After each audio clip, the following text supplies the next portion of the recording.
जय श्री कृष्णा। राधे राधे। आप सभी का आपके अपने YouTube चैनल में बहुत बहुत स्वागत है। प्रेम से बोलिए श्रीमद् भागवत महापुराण की जय। आप सभी का दिन शुभ और मंगलमय हो। आज हम रसपान करेंगे श्रीमद् भागवत महापुराण के प्रथम स्कंद के 14वें अध्याय का। अध्याय का नाम है महाराज युधिष्ठिर का शंका करना और अर्जुन का द्वारिका से लौटना। तो चलिए प्रारंभ करते हैं। सूत जी कहते हैं, स्वजनों से मिलने और पुण्य श्लोक भगवान श्री कृष्ण का अब क्या करना चाहते हैं, यह जानने के लिए अर्जुन द्वारका गए हुए थे। कई महीने बीत गए, जाने पर भी अर्जुन वहां से लौट कर नहीं आए। धर्मराज युधिष्ठिर को बड़े भयंकर अपशगुन दिखने लगे। उन्होंने देखा काल की गति बड़ी निकट हो गई है। जिस समय जो ऋतु होनी चाहिए उस समय वह नहीं होती। उनकी क्रियाएं भी उल्टी होती गई। लोग बड़े क्रोधी, लोभी और असत्यपरायण हो गए हैं।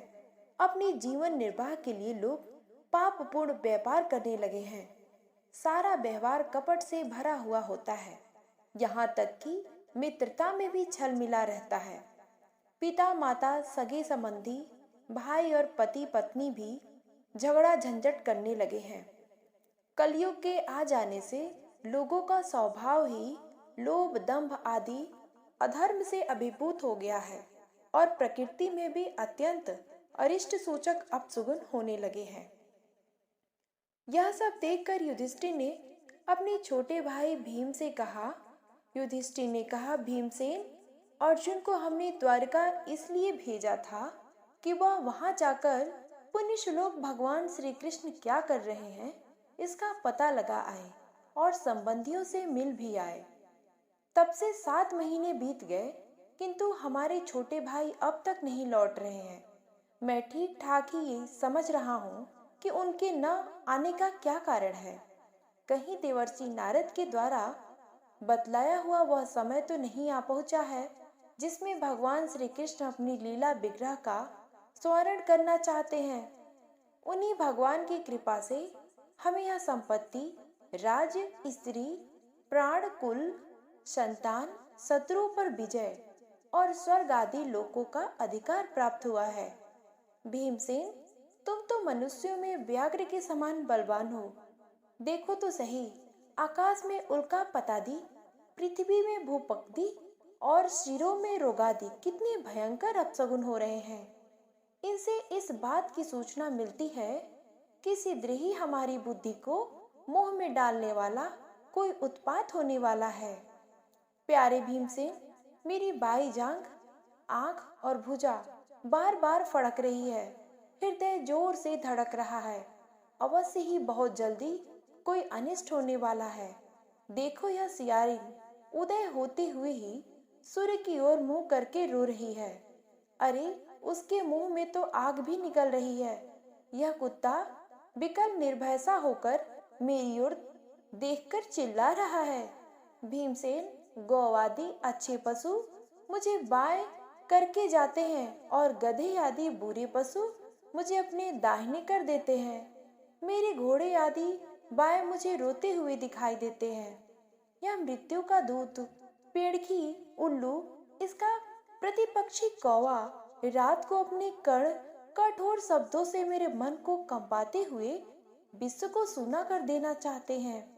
दिशाएं धुंधली सी हो गई हैं। सूर्य और चंद्रमा के चारों ओर बार बार मंडल बैठते हैं। यह पृथ्वी पहाड़ के साथ कांपती रहती है। बादल बड़े जोर जोर से गरजते हैं। जहां तक बिजली भी गिरती रहती है। शरीर को छेदने वाली या धूल वर्षा से अंधकार फैलाने वाली आंधी चलने लगी है।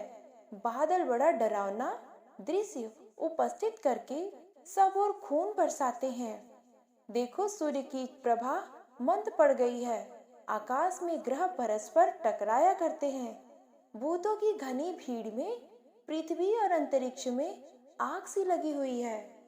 नदी, नद, तालाब और लोगों के मन क्षुब्ध हो रहे हैं। घी से आग नहीं जलती। यह भयंकर काल न जाने क्या करेगा। बछड़े दूध नहीं पीते, गौवें दुहने नहीं देती, गौशाले गौ आंसू बहा बहा कर रो रही हैं, बैल भी उदास हो रहे हैं, देवताओं की मूर्तियां सी रो रही हैं, इसमें पसीने चूने लगता है और वे हिलती डोलती भी हैं। भाई, ये देश, गांव, शहर, बगीचे, खाने और आश्रम श्रीहीन आनंद रहित हो गए हैं।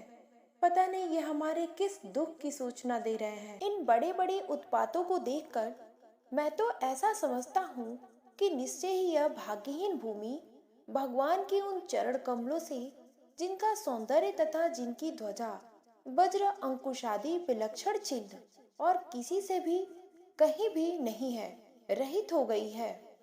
शौनक जी, राजा युधिष्ठिर इस भयंकर उत्पातों को देखकर मन ही मन चिंतित हो रहे थे कि द्वारका से लौटकर अर्जुन आए।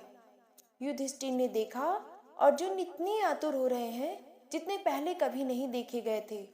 मुंह लटका हुआ है, कमल सरीखे नेत्रों से आंसू बह रहे हैं और शरीर में बिल्कुल कांति नहीं है। उनको इस रूप में अपने चरणों में पड़ा देखकर युधिष्ठिर घबरा गए। देवर्षि नारद की बातें याद करके उन्होंने सुहृदों के समान ही अर्जुन से पूछा। युधिष्ठिर ने कहा, भाई, द्वारकापुरी में हमारे स्वजन संबंधी मधुभोज, दसार, आहर्त, सात्वत, गंधक और वृषणी वंशी यादव कुशल से तो हैं। हमारे माननीय नाना सुरसेन जी प्रसन्न हैं। अपने छोटे भाई सहित मामा वासुदेव तो कुशल पूर्वक हैं। उनकी पत्नियां हमारी मामी देवकी आदि सातों बहनें हमने पुत्रों को बहुओं के साथ आनंद से तो हैं। जिनका पुत्र कंस बड़ा ही दुष्ट था, वे राजा उग्रसेन अपने छोटे भाई देव के साथ जीवित तो है ना। हदीक उनके पुत्र कृतवर्मा, अंकुर, जयंत, गद, सारण तथा शत्रुजित आदि यादव वीर सकुशल है ना। यादव के प्रभु बलराम जी तो आनंद से है ना।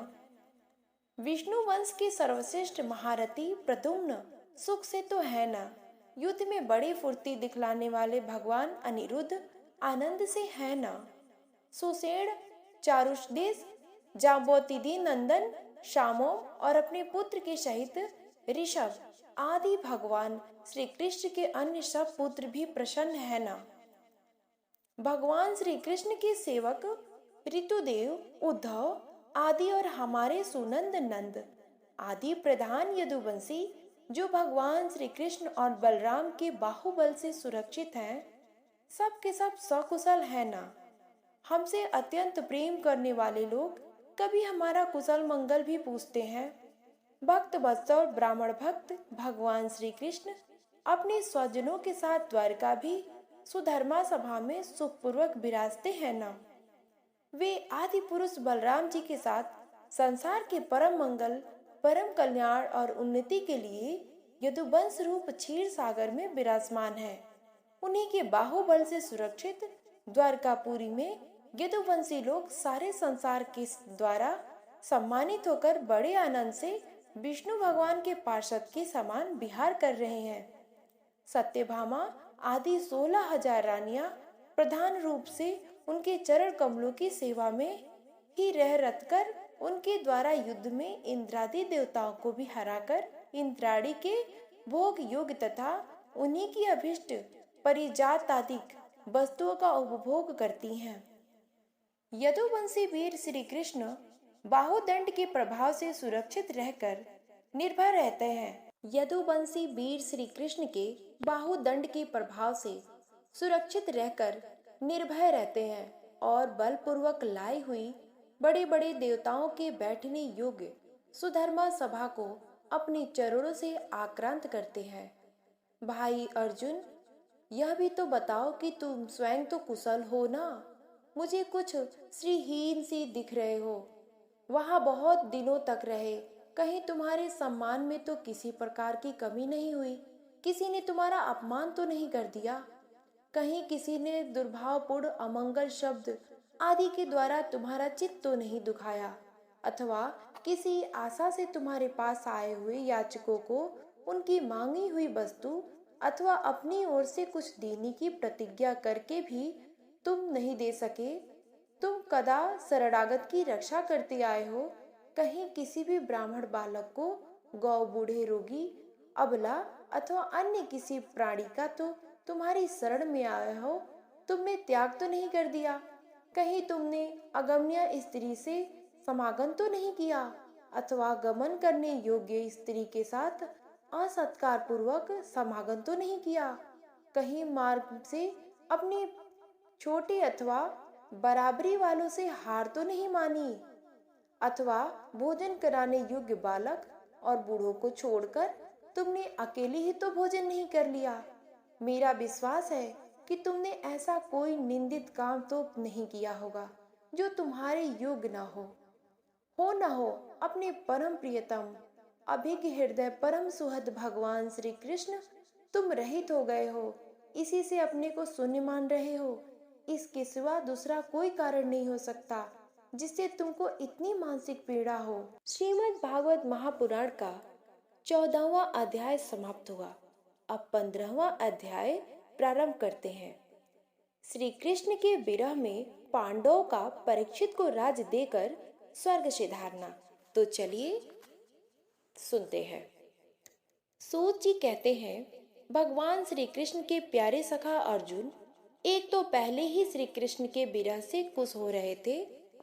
उस पर राजा युधिष्ठिर उनकी विषादग्रस्त मुद्रा देखकर उनके विषय में कई प्रकार की आशंकाएं करते हुए प्रश्नों की झड़ी लगा दी। शोक से अर्जुन का मुख और हृदय कमल सूख गया था, चेहरा फीका पड़ गया था और वे उन्हीं भगवान श्री कृष्ण के ध्यान में ऐसे डूब रहे थे कि बड़े भाई के प्रश्नों का कुछ भी उत्तर न दे सके। श्री कृष्ण की आंखों से ओझल हो जाने के कारण वे बढ़ी हुई प्रेम जनित उत्कंठा के परवश हो रहे थे। रथ हाँकने, टहलने आदि के समय भगवान के उनके साथ जो मित्रता, अभिमन्युता, हृदय में प्रेम से भरे हुए व्यवहार किए थे, उनकी याद पर याद आ रही थी। बड़े कष्टों से उन्होंने अपने शोक का वेग रोका और हाथों से नेत्रों के आंसू पोंछे और फिर रूठे हुए गले से अपने बड़े भाई महाराज युधिष्ठिर से कहा। अर्जुन बोले, महाराज, मेरे ममेरे भाई अथवा अत्यंत घनिष्ठ मित्र का रूप धारण कर श्री कृष्ण ने मुझे ठग लिया। मेरे जिस प्रबल पराक्रम से बड़े बड़े देवता भी आश्चर्य में डूब जाते थे, उसे श्री कृष्ण ने मुझसे छीन लिया। जैसे वह शरीर प्राण से रहित होने पर मृतक कहलाता है, वैसे ही उनके क्षण भर के वियोग से यह संसार अप्रिय दिखने लगता है। उनके आश्रय से द्रौपदी स्वयंवर में राजा द्रुपद के घर आए हुए कामनोमंत राजाओं को तेज मैंने हरण कर लिया, धनुष पर बाण चढ़ाकर मत्स्य वेग किया और इस प्रकार द्रौपदी को प्राप्त किया था। उनकी सनिग्धता मात्र से मैंने समस्त देवताओं के साथ इंद्र को अपने बल से जीतकर अग्निदेव को उनकी तृप्ति के लिए खांडव वन का दान कर दिया और मम दानव की निर्माण की हुई अलौकिक कला कौशल में युक्त माया भी सभी प्राप्त की और आपके यज्ञ में सब ओर से आकर राजाओं ने अनेक प्रकार की भेंट समर्पित की। 10,000 हाथियों की शक्ति और बल से संपन्न आपके इस छोटे भाई भीमसेन ने उन्हीं की शक्ति से राजा के सिर पर पैर रखने वाले अभिमानी जरासंध का वध किया तथा तदंतर इन्हीं भगवान के उन बहुत से राजाओं को मुक्त किया जिनको जरासंध ने महाभैरव यज्ञ में बलि चढ़ाने के लिए बंदी बना रखा था। उन पर राजाओं आपके यज्ञ में अनेकों प्रकार के उपहार दिए थे। महारानी द्रौपदी राजेशु यज्ञ के महान अभिषेक से पवित्र हुए अपने उन सुंदर केशों को, जिन्हें दुष्टों ने भरी सभा में छूने का साहस किया था, बिखेर कर तथा आंखों में आंसू भरकर जब श्री कृष्ण के चरणों में गिर पड़ी, तब उन्होंने अपने सामने उसके उस घोर अपमान का बदला लेने की प्रतिज्ञा करके उन धूर्तों की स्त्रियों की ऐसी दशा कर दी थी कि वे विधवा हो गईं और उन्हें अपने केस और अपने हाथों से खोल देने पड़े।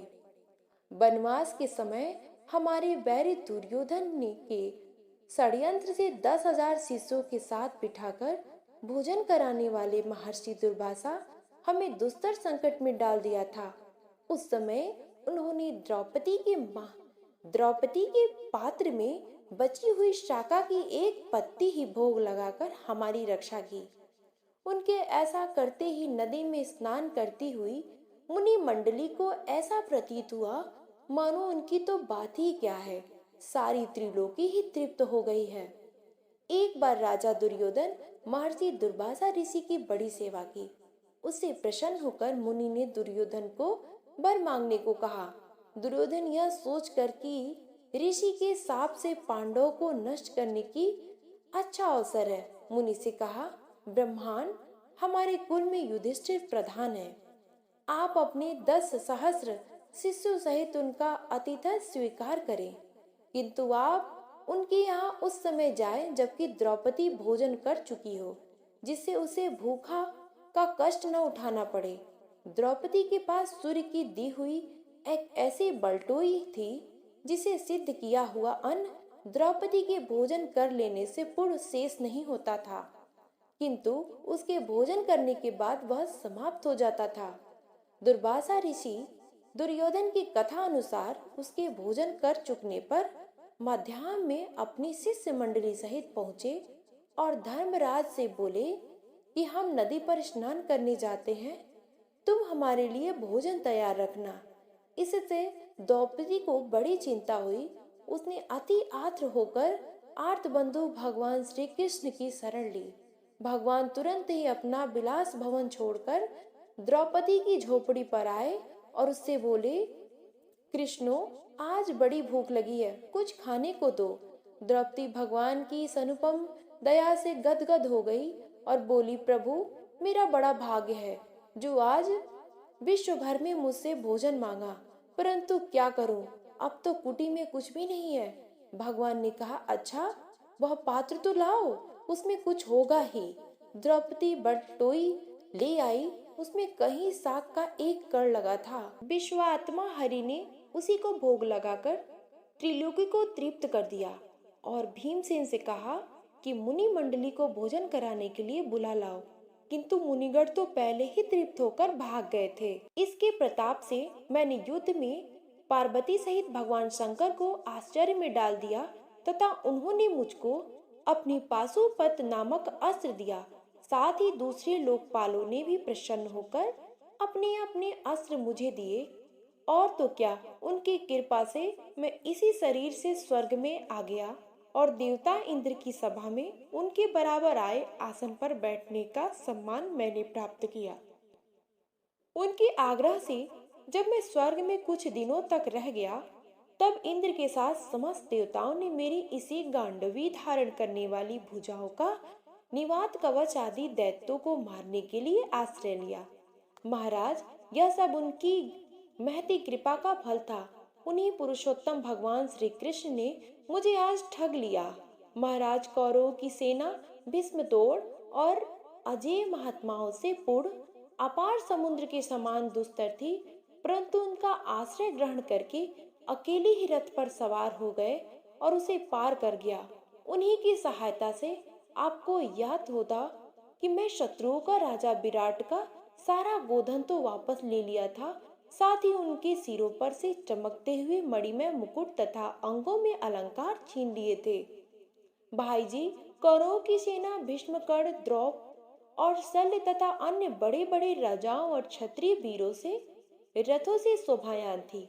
उसके सामने मेरे आगे आगे चलकर वे अपनी दृष्टि से ही उन महारथी युद्धपतियों की आयु, मन, उत्साह और बल को छीन लिया करते थे। द्रोणाचार्य, भीम, कर्ण, भूरिश्रवा, सुशर्मा, शल्य, जयद्रथ और बलि के आदि वीरों ने मुझ पर अपने कभी न चूकने वाले अस्त्र चलाए थे, परंतु जैसे ही हिरण्यकश्यप आदि दैत्यों ने अस्त्र शस्त्र भगवत भक्त प्रहलाद को स्पर्श नहीं करते थे, वैसे ही उनके शस्त्रास्त्र मुझे छूते तक नहीं सके।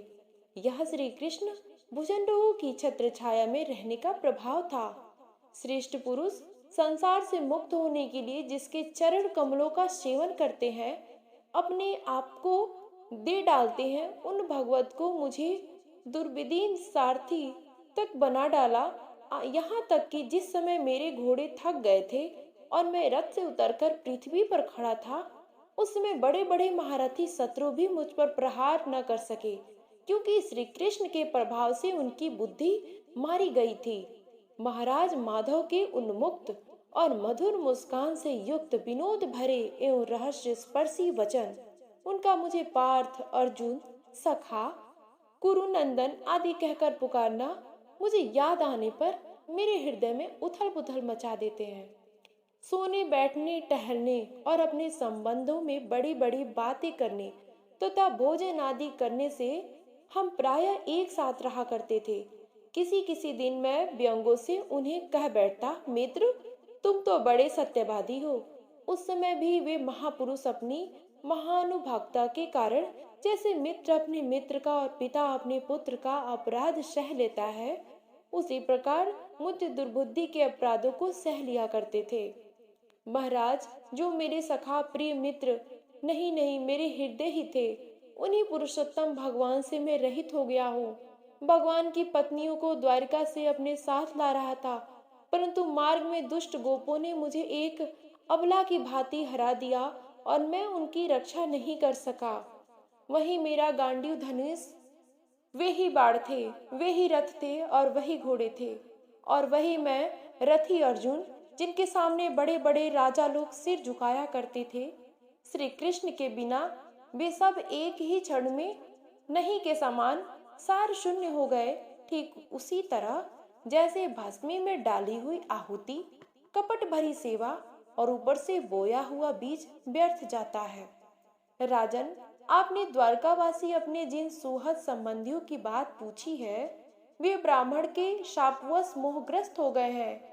वराड़ी मदिरा के पान से मदोपत होकर अपरिचितों की भांति आपस में ही एक दूसरे से भिड़ गए हैं और घूसों से मार पीट करके सबके सब नष्ट हो गए। उनमें से केवल 4-5 ही बचे हैं। वास्तव में यह सर्वशक्तिमान भगवान की ही लीला है कि संसार के प्राणी परस्पर एक दूसरे का पालन पोषण भी करते हैं और एक दूसरे को मार भी डालते हैं। राजन, जिस प्रकार जल चरों में बड़ी बड़ी जंतु छोटों को बलवान दुर्बलों एवं बड़े और बलवान भी परस्पर एक दूसरे को खा जाते हैं, उसी प्रकार अतिशय बली और बड़े यदुवंशियों द्वारा भगवान ने दूसरी राजाओं का संहार कराया। तत्पश्चात यदुवंशियों के द्वारा ही एक से दूसरी यदुवंशी नाश करा के पूर्ण रूप से पृथ्वी का भार उतार दिया। भगवान श्री कृष्ण मुझे जो शिक्षाएं दी थी, वे देश काल और प्रयोजन के अनुरूप तथा हृदय के ताप को शांत करने वाली थी। स्मरण आते ही वे हमारे चित्त का हरण कर लेती हैं। सूत जी कहते हैं, इस प्रकार प्रगाढ़ प्रेम से भगवान श्री कृष्ण के चरण कमलों का चिंतन करते करते अर्जुन की चित्तवृत्ति अत्यंत निर्मल और प्रशांत हो गई। उनकी प्रेममयी भक्ति भगवान श्री कृष्ण के चरण कमलों के अर्हनिदेश चिंतन से अत्यंत बढ़ गई। भक्ति के वेग से उनके हृदय को मथ कर उसमें से सारे विकारों को बाहर निकाल दिया। उन्हें युद्ध के प्रारंभों के भगवान के द्वारा उपदेश दिया हुआ गीता ज्ञान पुनः स्मरण हो आया, जिसकी काल के व्यवधान और कर्मों के विस्तार के कारण प्रमाद बस कुछ दिनों के लिए विस्मृति हो गई। ब्रह्म ज्ञान की प्राप्ति से माया का आवरण भंग हो गया, गुणातीव अवस्था प्राप्त हो गई और दैत्य का संशय निवृत्त हो गया। सूक्ष्म शरीर भृंग हुआ और शोक व जन्म मृत्यु के चक्र से सर्वथा मुक्त हो गए।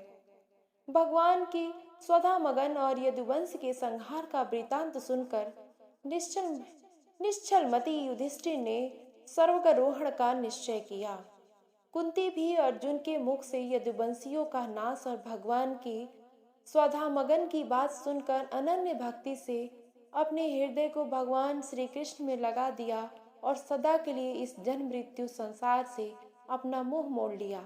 भगवान श्री कृष्ण लोक दृष्टि में जिसे यादव शरीर से पृथ्वी का भार उतारा था, उसका वैसे ही परित्याग कर दिया जैसे कोई कांटे से कांटा निकालकर फिर दोनों को फेंक देता है। भगवान की दृष्टि में दोनों ही समान थे। जैसे वे नट के समान मत्स्यादि रूप धारण करते हैं फिर उनका त्याग कर देते हैं, वैसे ही उन्होंने जिस यादव शरीर से पृथ्वी का भार दूर किया था उसे त्याग भी दिया, जिसकी मधुर लीलाएं श्रवण करने योग्य हैं।